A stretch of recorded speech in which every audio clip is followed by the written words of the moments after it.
So the first story in our series this summer started with Hannah and her decision to give her firstborn son to a priest named Eli. And raising Samuel brought Eli tremendous joy because his own sons were, let's just say, rotten. One night, Eli realized that God was calling Samuel by his name, and Samuel didn't understand this and kept waking Eli up. So Eli said, "The next time, say, 'Here I am.'" And he did, and Samuel grew up and rose to prominence among all the other judges of the 12 tribes. Now, judges in ancient Israel didn't have like gavels or wear black robes sitting perched above. And one great example is Deborah. She had an office under a tree at a busy crossroad. Judges offered advice and guidance and decided disputes among people, typical kind of things. But they were also representatives of God, and they were tasked with keeping people faithful to their covenantal responsibilities.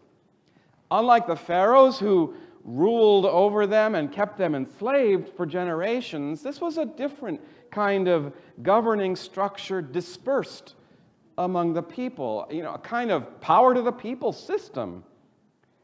And judges were respected authorities, socially, religiously, and often they were military leaders too.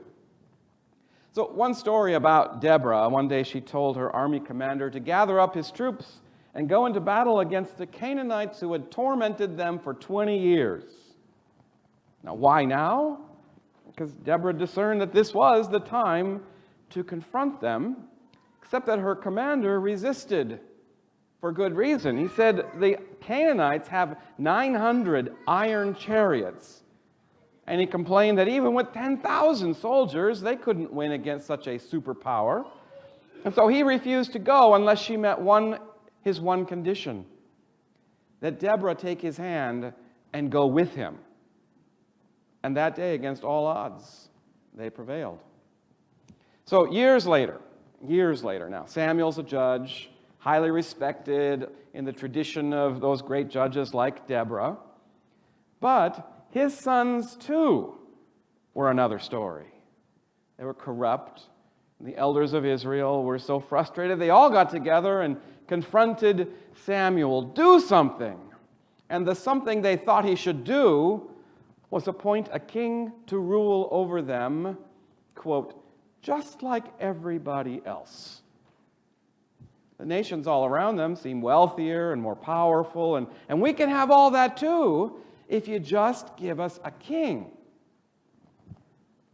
And as you heard, Samuel was crushed because he felt it was a judgment of his failure, but God assured him that the people weren't rejecting him, they were rejecting God. And so God said, yeah, give them what they want. But at least first, warn them about what they're going to get. This is how a king will rule over you.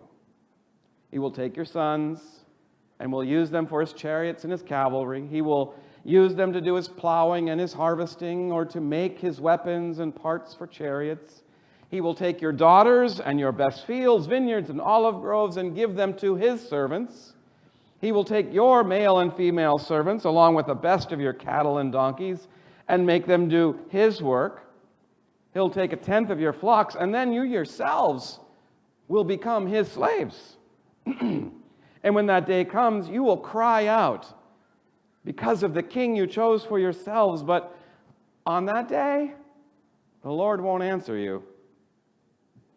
But the people refused to listen to Samuel and said, no, there must be a king over us, so we can be like all the other nations. Isn't this a fascinating description? I find it, at least. The people beg for this kind of power until they're begging for relief from it. And that harsh response, don't come asking for my help, you did this to yourself. This is how we know God is a parent, right? How do we reconcile that God would say such a thing? So, just remember, this isn't a story written by a reporter as it's happening, right? And it wasn't even a warning or a cautionary tale. The moral of the story is be careful what you wish for. Now, this is a reflection on the question, what in the world happened to us? You see, this was centuries later that they're sitting around wondering what could have gone so wrong.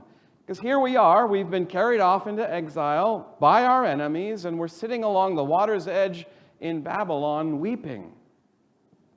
So this story was written by the people as they looked back on their history and searched for the clues. How can we explain this mess we're in?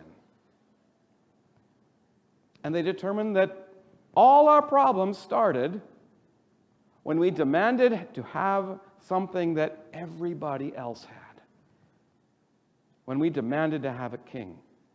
They were meant to be distinctive from all the other nations. They were distinctive. They were God's people rescued from slavery. They were to be God worshipers who took care of widows and orphans and welcomed strangers into their homes just like they had been welcomed. They had covenantal responsibilities to have no other gods, to take a break once a week to worship, to honor father and mother, to not murder, cheat, and steal, not to even want what belonged to somebody else. That's what it meant to be God's people, not just like everyone else. They were supposed to be different. I would assert that churches are supposed to be different too. People of faith are supposed to be different. And I've been giving a lot of thought to this recently, asking, what in the world happened to us? You see, year-end reports for the UCC just came out. I proudly claim my status as a geek for church statistics, so I immediately jumped in.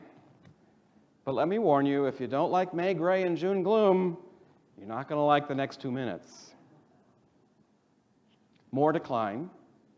UCC is now down to under 700,000 members, 683,000 to be exact, in 4,485 churches. 25 years ago, we had 1.4 million in 6,000 churches. That's 700,000 fewer members, but only 1,500 fewer churches, which can be explained by the fact that half of our churches now have less than 37 worshipers on an average Sunday. And we're not alone in this. The median for United Methodists is 38. For Presbyterians, 35.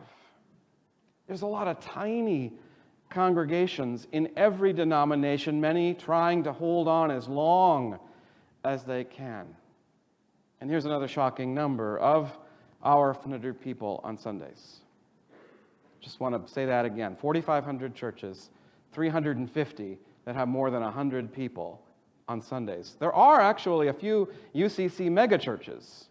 Trinity in Chicago has 6,000 members, and First Plymouth in Lincoln has 4,000 and keeps growing. But 25 years ago, Plymouth Church in Seattle had 1,000 members. Big church, prominent, well-known in the community, active. And they still have 360 members, which is not bad, all things considered. But their average worshiping congregation is down to 45, down from 500 25 years ago. Now, their annual budget is still $2 million, which is thanks to healthy endowments. But regardless of size, it is actually a healthy and optimistic church. They have lots of things going on, and they feel good about themselves. On the other hand, there's a prominent congregation I knew quite well in Colorado who also at once had 1,000 members, now has 500, with an average worshiping congregation of 96, which is down from their average of 300. But they are really struggling. They, as a congregation, are just feeling weighed down by the loss of their status and their identity, although they also have $1 million to work with every year. But they're really stuck on what in the world happened to us. Depressed. Can't see a way forward. So here are the last numbers I'll share. Last year, 13,000 people joined a UCC church. 8,000 people died. And total losses for the year, 28,000. 84 churches closed. And year after year, this keeps happening, and soon is calling into question our very existence as the UCC or many denominations. However, there are still some really vital congregations among those who worship with 37 people. One of them is my former church in Cleveland. Long before me, they also had 1,000 members, Archwood UCC.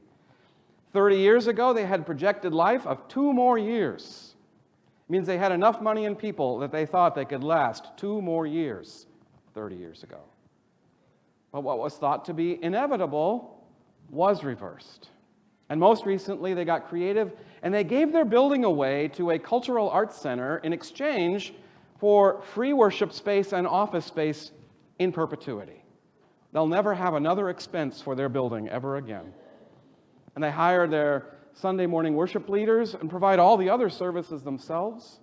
And this inner city church is in a food desert, no grocery store anywhere near. And so every other week, they go to the main produce terminal in town and buy a bunch of fresh fruit and vegetables, and they sell them for 5 cents, 25 cents, and offer a free breakfast. This is as vital a group as there has ever been. And also, good news, that even if denominations cease to exist, it's okay, because there will always be vital churches. Amen? There will always be vital churches, but it is a choice. I read today's scripture passage not as a call to wrestle with, what did we do wrong? But with the temptation, wrestle with the temptation to want to be like everybody else.